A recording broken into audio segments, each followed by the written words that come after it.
All right, we'll start in about a minute. Please sign into the attendance.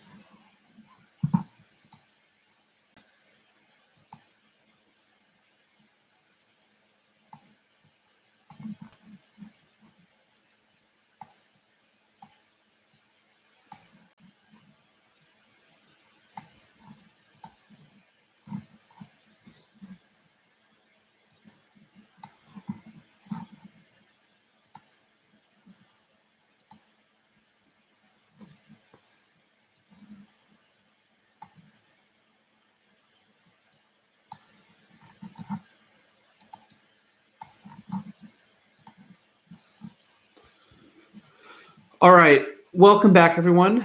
I hope you had a nice break. Again, if you need to use a pass today, I'll be happy to accept one. But starting Monday, we'll be back to normal.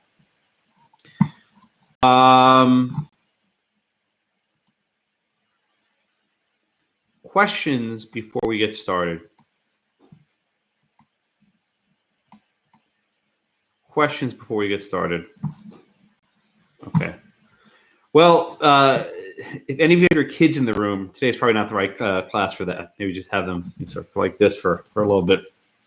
When we used to meet in person, people would often bring their kids to school, especially if it was a night class. And with this class, they'll be like, okay, just cover your ears. We're doing obscenity.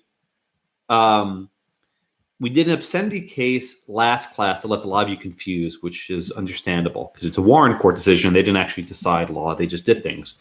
Miller, we did last class, Stanley versus Georgia. You would think that was a case that told you what the test was for obscenity, but it wasn't. Stanley reached a different result. It sort of acknowledged that there's something called obscenity. It's something the state can prohibit. But Stanley can't be prosecuted for obscenity. Why?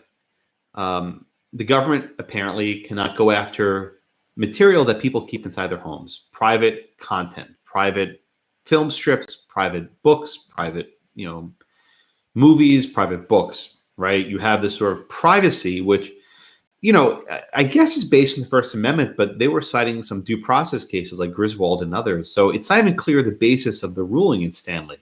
But the court at least held that there is some sort of zone of privacy in the home, which a state cannot intrude. So is that a First Amendment case? Is it a 14th Amendment case? I am not entirely sure. Call it whatever you want, a penumbra maybe.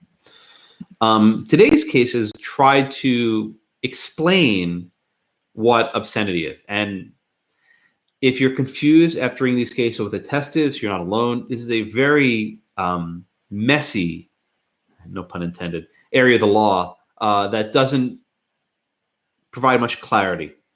If you're faint of heart, maybe skip this class because there's going to be some effed up stuff coming up. Defining what actually is obscenity. We'll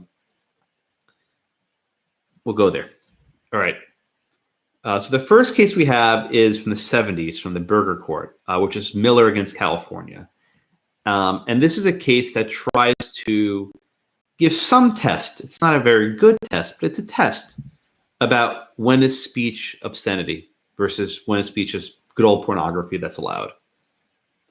The second case is more modern. It's from the modern era. It's a Justice Kennedy opinion, 2002, Ashcroft versus Free Speech Coalition, which I think is a good explanation of how the modern court handles obscenity, but still leaves a lot to be desired. These are not clear cases. I read them over and over again. I still don't fully understand them because there's a lot that's just not said, but we'll do the best we can. All righty. Any questions before we get started?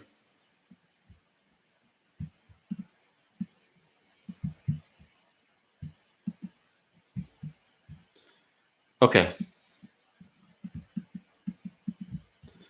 All right. Who's up next on the roster? Who's up next? I am. Samiha, that's you? Oh, welcome back. Yes. Okay, good to see you. All right. Well, you're back, so you get a good one. Tell me the facts in Miller. So sorry. Miller was a case where there was a mass mailing campaign to advertise adult material. Okay. And it was sent out to a ton of people, but it was also sent out to individuals who got it unsolicited and they hadn't requested it, I guess. Good. And so there was a Newport restaurant that received it. And so the envelope was opened by the manager and his mom. And it had 4 different books entitled in there. And they were a little upset that they got books that said Man, Woman, Sex, Orgies Illustrated. So I was gonna read it, but there you go. Right. So okay, thanks, Mia. That was very good. We have here a very disturbing case, right? This is from the I guess it arose in 1973, but this was a case that probably began a couple years earlier. You had a mailing campaign. If you don't know what that is, back in the olden days, you would actually have people mail catalogs, right? There was no internet. You would mail catalogs, and you would send, here are different books we have to offer. For example, Shakespeare, right? The Great Gatsby, Moby Dick, great American classics. And then you have this guy, right? So we sent these catalogs, which were advertising new pornographic materials. And the books are called Intercourse, Man, Woman, Sex, Orgies Illustrated. I think that's a pun on Sports Illustrated, if I had to guess. If you remember, there's a sports magazine. And an illustrated history of pornography. And there's a movie called Marital Intercourse, which just sounds riveting, okay? The brochures had some descriptive printed materials, like that's text, but there were pictures and drawings that depicted men and women, sometimes multiple men, multiple women, in different sexual activities, and their genitals were prominently displayed. Some poor mom and son received this catalog in their restaurant, and then the state of California charges them with obscenity. And they said that they were using these sales tactics to thrust, what a poor choice of words, these materials onto people who did not desire, another bad choice of words, to receive such materials. Right? So, I just want you to pause today and imagine how, unremarkable this is today, right? Today we surf the internet and you need software to block this kind of crap from showing up on your screen, right? You have to go out of your way to stop it, right? Because it'll just inundate you. Back in the 60s and 70s, you just open the mailbox and there this thing is, right? So it's basically like spam, right? It's basically like clickbait back in the 70s, if I may. All right. So the court says that you can ban the sale of obscenity. Okay? You can ban the sale of obscenity. That's allowed. But what exactly is obscene, right? What does it mean to have obscenity? And that's the difficulty of this case, right? That's why this case is so difficult. So first off, what about Stanley, right? What about Stanley against Georgia? This was a case from a couple years earlier. The court says, well, that case is different, right? Why? Well, that was about keeping pornographic materials in your home, right? That was about keeping pornographic materials in your home. In contrast, this case is about selling or distributing this information. I'm sorry, was there some noise that just popped up? Whatever. Okay. Right? So they said the state has an interest in distributing or disseminating this information, even though they can't ban it in the home. Does Stanley line up neatly with Miller? Not entirely. I think the way to understand these cases is the court got a lot more conservative from 68 to 73, right? Chief Justice Warren was replaced by Justice Berger, right? You had 3 other Nixon appointees. So the court just moved significantly to the right in a very short period of time. And you probably covered this in common law, or at least I did. President Nixon largely, or he ran on the Supreme Court and said, we need to stop the Warren Court. We need to rein it back in. So there was a very concerted effort to put on more conservative judges. They were liberal in other regards, Roe v. Wade and other cases. But at least on social issues like pornography and obscenity, this was a different court. And if you notice, the Chief Justice wrote this opinion, Chief Justice Berger. He wasn't known for much, but he was at least some of a stiff on bad choice of words. He was a little bit old-fashioned on these sorts of issues. Seriously, today I'm just going to get bury myself deeper and deeper. I'm like a walking title line violation today. It's not good. All right. I don't know how to teach this class otherwise. Otherwise, I'll just take off the semester. All right. So the court gives a test, right? Okay, that was Smiha. Who's next? Oh, I'm all at the bottom of the alphabet. Is Luke here? Yes, sir. Can you hear me? Yep, loud and clear, Luke. So, Luke, the court gives something of a 3-factor test to determine what is obscenity. Can you help me out? What is that? What is that 3-factor test? So the first part of that test is looking at community standards, and then they discuss later on the difference of community standards for like Mississippi and Maine is going to be different than Las Vegas. So you want to look at the community standards of the location, and then they go. Okay, no, let's just stop with the first factor, right? So let me just read it for you. It says whether the average person, which sounds like a reasonable person standard, I guess, applying contemporary community standards. So that's something maybe Mississippi one standard, Maine another standard, would find that the work taken as a whole appeals to the prurient interest. All right, I need you to go with the last part. Appeals to the prurient interest. What does that mean? Basically, sexual or lewd is what I looked up and found. Yeah, okay. I looked it up also because it's not very helpful. The definition I got was encouraging an excessive interest in sex. So, I mean, basically, would a person find that the work as a whole appeals to a sexual interest? Now, Luke, what if you have like a biology textbook that shows naked people? Would that be prurient if it's like a biology textbook, teaching about human anatomy? I think you could argue that would be educational material. Right. So is that appealing to a prurient matter? It would be for education purposes. All right. What if I have a Renaissance painting that shows an exposed breast? That would go to the artistic. I believe that's part C. They talk about the artistic. Ah, okay. What if I have the picture on page 1466 of your book? 1466 of the book? Yeah, go flip to 1466. Do I have obscenity in your book? I did this quite deliberately, by the way. I don't know if I have it. Oh, you're in the other one. You're in the. Oh, damn it! You ruined my I'm in this punchline. one. Yeah, you're in the thin one. I'm sorry if you're in my. It's 1466 or Supplement? 738. Thanks, Emma. 738. I'm sorry.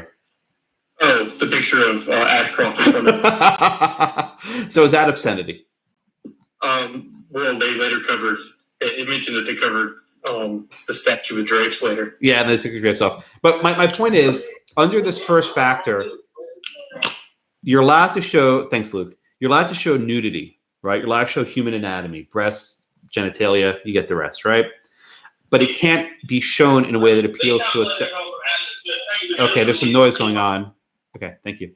But you can't show that nudity as a way to appeal to a sexual interest. Okay. Now, this first factor, there's a lot going on here. So first, you have a reasonable person standard, which is basically like a jury question, right? Would a member of a jury in a given jurisdiction find that this was appealing to a sexual interest? So it's really a jury question. There's no like bright line here. It's very much of an ad hoc test.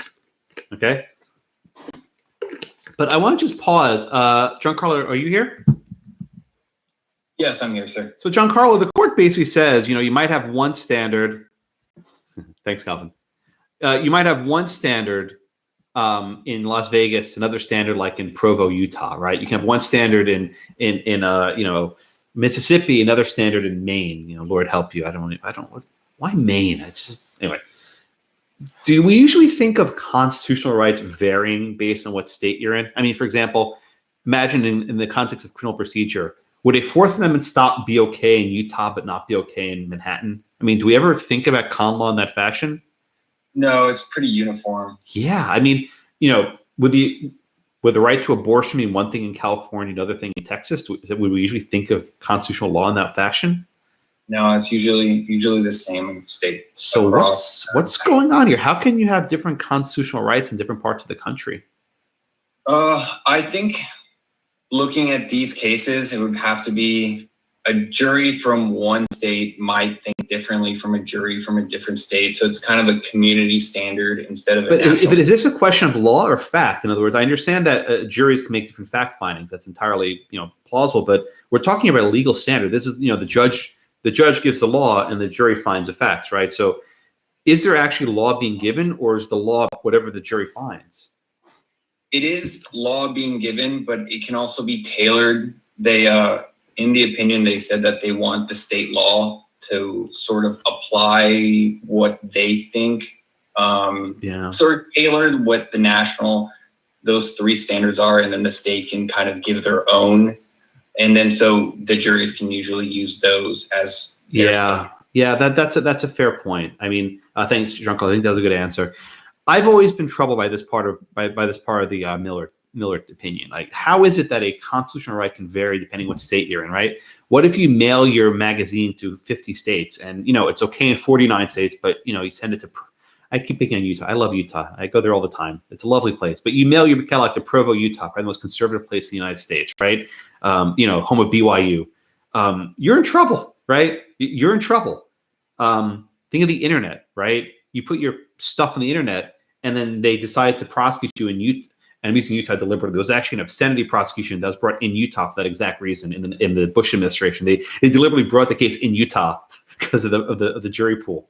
So I'm not just picking on my friends in Utah, but how can it be that a common law right varies from state to state? You can imagine California saying, you know what, Second Amendment means something in Texas, but we think it means something different here with different community standards. Right? You wouldn't have that in any other context. And as far as I know, this is a one-off for obscenity. It doesn't really carry over, but it's always irked me whenever I teach this case. All right. Any other questions on the first factor of the test?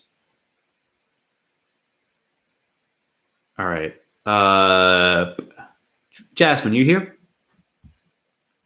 Yes. Hi, Jasmine. How are you? I'm almost at the end of the alphabet. We're like 2 months into the class already. It's wonderful. Jasmine, what's the second element, the second factor of this obscenity test, please? Whether the work depicts or describes in a patently offensive way sexual conduct specifically defined by the applicable state law. Okay. So again, there's a lot going on right there. What is sexual? Oh God, I'm getting myself in trouble. What is not sexual conduct? Let me ask the question better like that. I almost got myself into trouble. What would not be sexual conduct that might be a borderline case? Give me an example. Dancing? What's that? Dancing? All right, maybe dancing, right? So maybe there's a book about, I don't know, nude dancing. I know, I'm just making crap up, right? The conduct has to be sexual in nature. So again, if it's a biology textbook, maybe there's some person somewhere that looks at a biology textbook and gets aroused by it, right? But the conduct in that book is not a sexual conduct. Now, Jasmine, the other part of that test is, what does it mean to be patently offensive? My goodness, what does patently offensive mean? Patently offensive. That sounds. I guess it would be like, just on the first, like, it's like, wow, like that offends me, like kind of like in your face offensive. So is that a reasonable person standard, or is that like subjective, or is that offends anyone? I mean, what's the relevant question that a jury would have to ask in that case? A reasonable person. So it can't be someone that's too sensitive. Oh boy. Okay. So my follow-up question is gonna be, right. So how do we define the appropriate level of sensitivity for these sorts of things? Like, think of the poor mother in the restaurant who saw this catalog and was like, "Oh my God, I've never seen such a thing." Right? Who's the reasonable person for obscenity? I guess that's what the jury would be for, because that would be kind of hard to determine. Yeah, look, I mean, Jasmine, you're gonna be a lawyer in a couple of years. Can you imagine jury selection for an obscenity case? Asking the members of the jury, so, do you watch pornography? What kind do you watch? I mean, just think about that for a minute, right? You're trying to pick the most creepy people you can to try and get your jury pool. And the prosecutor's like, so, have you ever used a Playboy? No, never, right? Like, how can a court actually enforce the second element? Maybe if both sides, I guess if both sides, like if you're on the defense, you're going to want someone that's more like for pornography, and on the other side, you're that's more prudent. So I guess like in the mixture of both will maybe make it reasonable. Yeah, thanks, Jasmine. Again, I have a lot of difficulty. And there's a reason why obscenity prosecutions are tough, because it's such a personal standard. All right. Now we got, I think Nancy's out. Douglas, are you here? Yes, sir. All right, thanks, Douglas. Let's go to the third element. What's the third factor in this test? Whether the work taken as a whole lacks serious literary, artistic, political, or scientific value. Okay, so what if you have a book that describes a graphic sexual scene, or a book that describes underage sex, like Lolita? If you ever read Atlas Shrugged, there's a violent rape scene. There are lots of movies that describe sex and rape and things that might appeal. In other words, let's say you have a movie that has a sex scene that maybe people find patently offensive. It's a violent rape scene. Could the state prosecute that movie? Yeah, so that kind of is left up to the fact finder once again. I mean, and what about this lacks serious literary value? What if the jury finds that there's some book that is that has literary value, or a movie that has artistic value, that they're depicting rape for literary reasons? Well, then there's no lacking of any value. So then I guess I don't know if you'd really want to go back to what they said Roth, whether it has like some social importance or anything like that. So let me ask you a question. Who's to decide if a porno film has enough artistic value to become protected? I mean, the writing is not the best perhaps, but who's to decide what artistic value is? It's the same thing, and the jury is. All right. All right. Thanks, Douglas. That's good. So look, I realize I'm being a little bit, I forget, no adjective will work. I'm trying to be as precise as I can, because these are hard tests. And, the government is today, I mean, maybe in the 70s was a different deal, but just today we have such a coarse culture that obscenity prosecutions are tough. Now, the court gives examples of the second factor, right? What is patently offensive? I'll read these to you. I'm not going to ask a student to read these. Patently offensive representations of ultimate sexual acts, normal or perverted, actual or simulated. So ultimate sexual acts. What do you mean ultimate? The final act, which is generally some sort of penetration. The other category is patently offensive representations of, Lord help me, masturbation, excretory functions, and lewd exhibitions of genitals. So before sex and after sex, right? The entire range of sexual activities could be patently offensive. If you don't know what excretory means, Google it. Maybe don't Google it. Maybe Google it after class. Actually, it's better you're all on Zoom, because if people Googling this while they're in class, it would just be bad. So I'll leave it there. Oh, God, Marcus, go away. Oh, God, you just ruined my day. What can't be regulated? Medical books, right, which have graphic illustrations. You can regulate, quote, hardcore sexual conduct. What exactly is hardcore? Justice Douglas, in his dissent, is like, well, I don't know what hardcore is. This is a vague line, and the court basically says, yeah, we don't care, right? We're going to just say this, and we're going to let someone else deal with this mess, right? It's not our problem. We'll let someone else deal with it. So we have this test. Justice Douglas would say this is all protected, but at this point, he was alone in the court. Justice Black had already stepped down, so he was one of the last of the FDR. I think at that point, he was the last FDR appointee still in the court in the 70s. Okay. Oh, boy. All right. Questions, my friends, on Miller.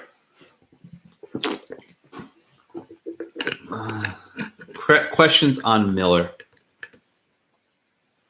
So just real quick, Okay, you got to raise your hand. I'm sorry. You can't just jump in with 94 people. It doesn't work. So please just raise your hand. I'll call on you. Yeah, thanks, Tori. Go ahead. Sorry, I've done that before. My bad. So are they just saying that obscenity is pretty much just sexually based? It has to be not just sexually based, but appealing to a sexual interest. So, imagine there's a book that, a high school sex ed book, right? Remember we had those in high school, right? That wouldn't be enough. Or imagine you have a book discussing how a pregnant couple, how a married couple can become pregnant, right? That might be okay. But it's appealing to this sort of sexual interest that goes beyond literary, artistic, sharing useful knowledge. That's the general gist, but it's still just not a very helpful test. Okay. Maybe my brain isn't working, but what would you categorize things like mutilation and like actually like really offensive, maybe lynchings, things like that? It has to be sexual. Now, if there's mutilation as part of a sex act, like a BDSM thing, that might be it, but it has to be sexual in nature. We'll do a case about animal cruelty next week, where you have mutilation of animals. So that case people always get very upset at. Like I heard people getting upset. We'll come back to it. People get more upset about animal torture than about human torture. I'm serious. Not just teaching these cases year after. People get more upset about harming animals than about killing human beings. That's just been my experience teaching cases. So I guess priorities, #priorities, right? Okay. Now, someone usually asks me at this point. All right, Josh, so what actually would be a valid obscenity prosecution? All right, I found one from California that began in 2007 and didn't begin until 2014. In other words, it took almost a decade to finish this case. Eventually, a conviction was upheld. Of course, it's California. That's where the guy was distributing his material. I'm just going to read from the court's opinion, at least some of it. I'm not going to read all of it. But involves bondage, violence, defecation, urination, sadomasochism, bestiality, and some other stuff I don't want to read. That was enough to get an obscenity prosecution, but it took years. There were actually, I think there were 2 hung juries. The jury split; they couldn't convict, but eventually they got a conviction. But I think even today in the year 2021, the internet is where it is that you wouldn't even get a conviction for that anymore. Community standards. I mean, we're fucked up as a people. In other words, it's just what we're used to is just so disturbing that I don't see how anything violates any community standards anymore. So I don't know what the future is of obscenity law. I don't see states prosecuting it anymore. I don't see the federal government prosecuting anymore.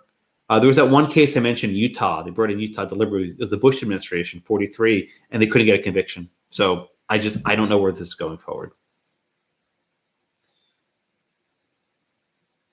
Alrighty. If you want, the name of the case is United States versus Isaacs. I'll put the Westlaw citation to the chat if you want to see the details. Pull up the case later. It's U.S. versus Isaacs, 2007 from the Central District of California. Bring it up. You'll thank me for not reading the entire case. Yes, Denver, go ahead. If it's about this case, I don't want to talk about it. No, okay. No, it's about Miller. Okay, I go. was just Yeah.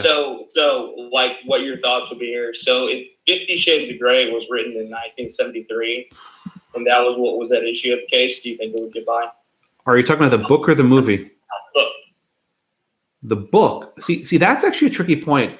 This test is not limited to moving pictures or even photographs. It would apply to text, like an actual, like a book that you would read. I've never read that book. So I can't speak to it, but I suppose the sorts of stuff that passes for like PG-13 movies now would have been obscenity back in the 60s. I just think the idea that you have these sort of evolving community standards leaves open the possibility that something might be obscene 10 years ago but not be obscene today. That's the nature of this test. do you think if it was banning a book, they might have stretched the test? Well, look, the test doesn't limit itself to moving pictures, right? Or even still pictures. It applies to any work. I think if you're saying if something has literary value, if it's actually printed word, it's more likely to have literary value. But look, if you have some very graphic novel that describes some sexual act that leads to arousal, maybe, yeah, I think you get a prosecution for a book. Not possession of the book, but the distribution of the book. All right. Thanks, Denver.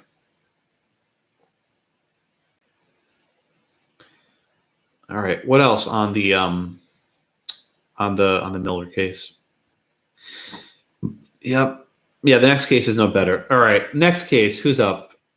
Jordan, are you here? Yes, sir. All right, Jordan, help us out. What are the facts in our next case? Ashcroft, by the way, that's the guy with the naked statue behind him, John Ashcroft, right? I insisted that Randy and I put this book in this picture in the book. I was like, we need this picture. It's a perfect between the naked case and the Ashcroft case. It's like the perfect break. I think we're the only common law case with actual nudity inside of it. I think we're the only one. So I'll gladly take that record. All right, Jordan, you want to give me the facts, please, in Ashcroft versus Free Speech Coalition? Yeah. Basically, this case, the Free Speech Coalition is questioning whether the Child Pornography Prevention Act abridges the freedom of speech, because this act basically made any visual depiction, this includes film, photos, videos, pictures, or even computer-generated images that appears to be of minors engaging in sexually explicit conduct. Those are all prohibited. So well, let me just stop you. You said that appears to be of minors engaged in sexual activity. What do you mean appears? Basically, it could be people who were over the legal age of 18, but if they were playing the role of minors engaging in this activity, then that would also be. Or what's the other one? The sort of the novel, the technology one that comes up. Or if it was like computer generated, so not even real people. Okay, good. Thank you so much, Jordan. Right. So this was a case involving a 1996 law, and it prohibits two different kinds of child pornography. Right. So one is where you use adults, right? People over the age of 18, but you basically Photoshop them to make them look younger, right? If you watch like any of the movies, like the Marvel movies, like where they de-age someone, right? You can use special effects, makes them look younger than they are. So you can remove wrinkles, you could make their skin look tighter, right? There's different things you can do to make a person look younger on screen. And then there's virtual children altogether. So imagine like Toy Story, right? The movie where they basically have computer generated images. In the 90s, it wasn't that good, but if you watch a movie like Avatar or something, like where there's these really lifelike creatures that look human. It's increasingly difficult sometimes to distinguish a real person from a Photoshop person. It becomes harder. So this law was designed to prohibit it. Now, just some background that just it's not obvious from the case. Generally, pornography is legal, right? If it's not obscene, there's some line where something becomes obscene. If it's not obscene, you can have pornography. But child pornography is always prohibited, even if it's not obscene. Let me say it again. Pornography involving minors under 18 is always going to be prohibited, regardless of obscene. So the Miller test doesn't apply to child pornography. Okay? Miller doesn't apply. We don't ask if it's community standards. If involved under 18, it's always banned. Why? The answer is not obvious, but it's a good reason. Of course, people under the age of 18 cannot consent to sex, right? It's called statutory rape. You can't do it, right? That's a very basic principle. Any person under the age of 18 engaging in some sort of pornographic film is being sexually abused. It's a form of rape. Even if they're consenting, the other person is engaging in rape. That's child abuse. The courts have said that the best way of stopping child abuse, sexual child abuse, is to ban the end product. In other words, if the possession of child pornography, right? If people want child pornography, there's a demand for it. The best way to save children is to criminalize the possession of child pornography. I'll get to Stanley in a minute, I promise. Right? The way to ban sexual abuse of children is to ban the production of child pornography. Right? That's why today people can be charged for having child pornography in their home. But wait a minute, Josh, what about Stanley, right? Aren't you the king of your castle? Don't you have the right to keep whatever you want in your house? Yeah, not really, right?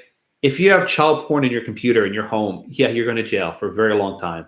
A very long time. In fact, so the most excessive sentences involve child pornography because they basically give you time for every single picture you have. If you've downloaded 50,000 pictures in a hard drive, each picture is a separate criminal offense.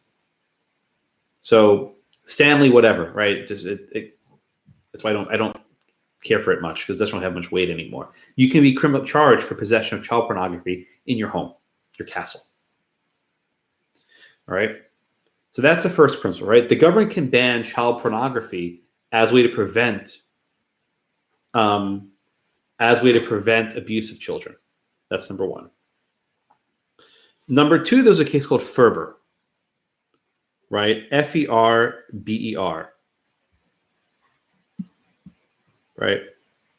Right. That case recognized that child pornography is different than other sexually explicit speech. So Ferber adopted this principle that you can have different rules for child pornography. And there's another line of cases about protecting children from pornography. I'm perhaps dating myself. Maybe people in this room understand what I'm saying. When you used to go to a newsstand, they used to have adult magazines on the top shelf, and they were wrapped in a bag, right? Some people were nodding. Okay, you remember this.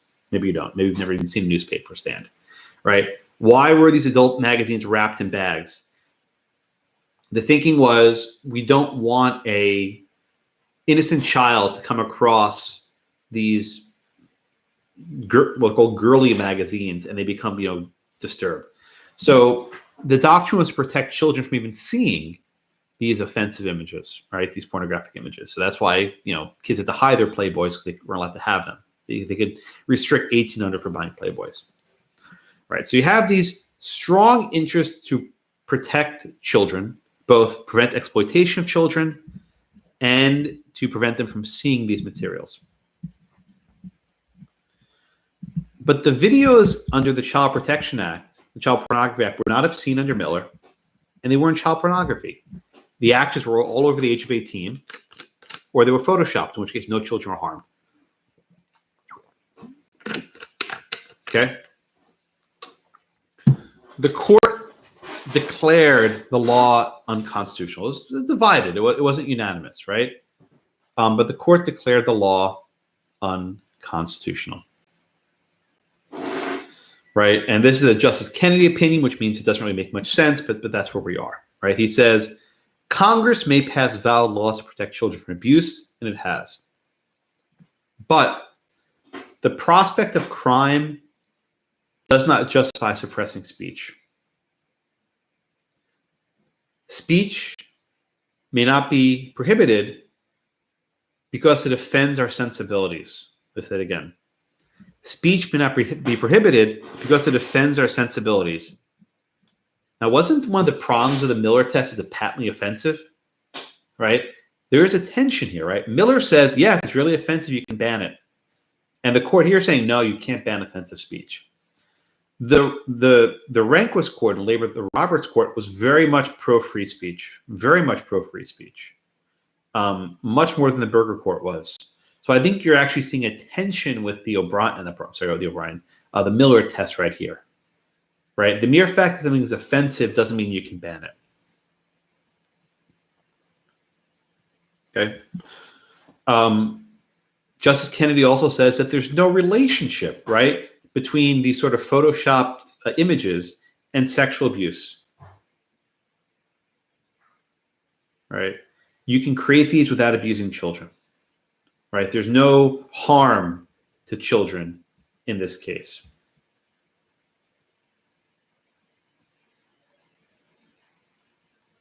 So the court declares the statute unconstitutional. Any questions in the majority? I'll get to the O'Connor dissent in a minute. Any questions in the majority opinion?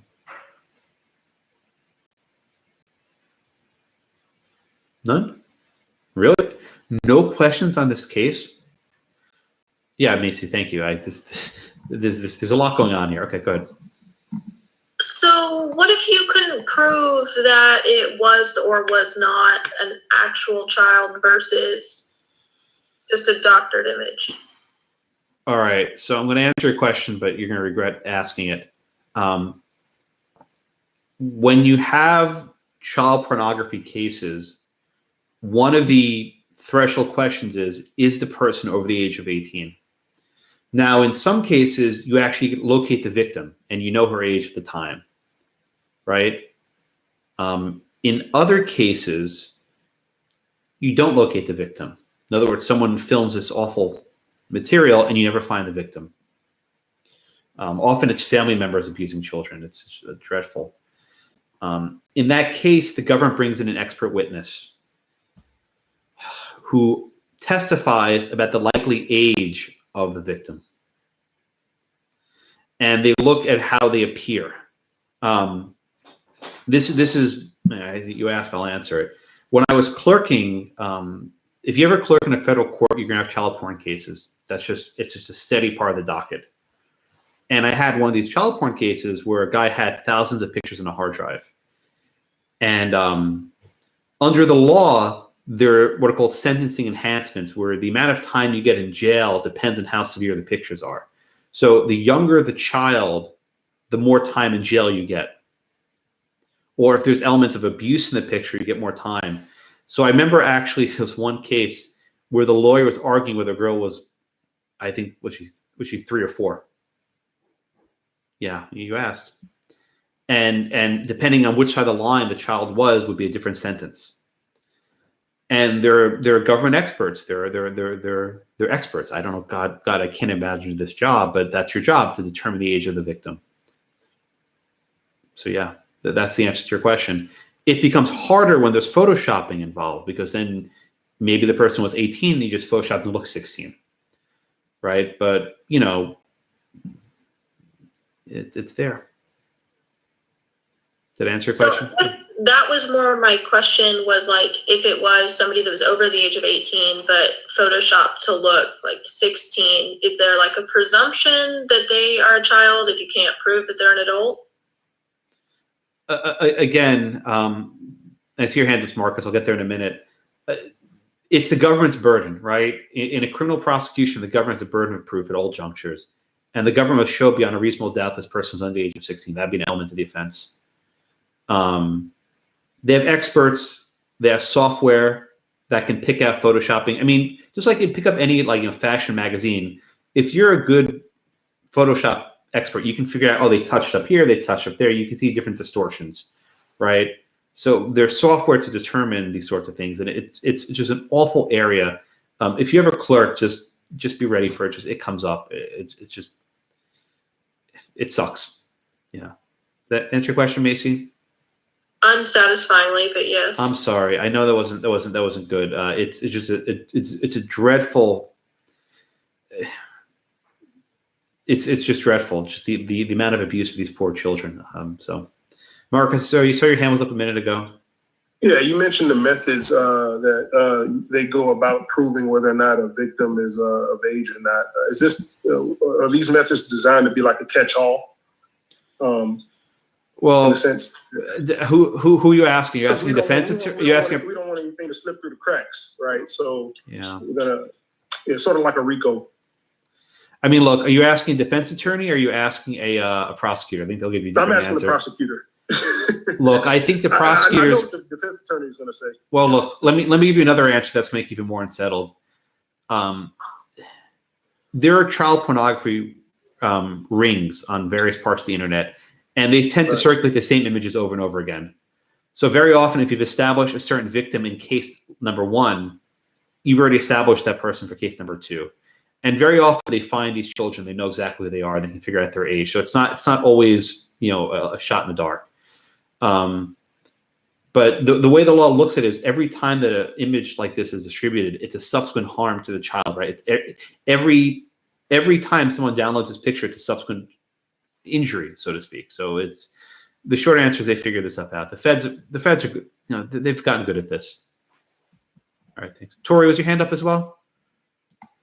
But I think you kind of answered it. I know that there's a case that I saw about in 2020 where a woman was suing a sex doll company, I think in China or something like that. But anyways, the company had used her child's likeness to create a small person sex doll.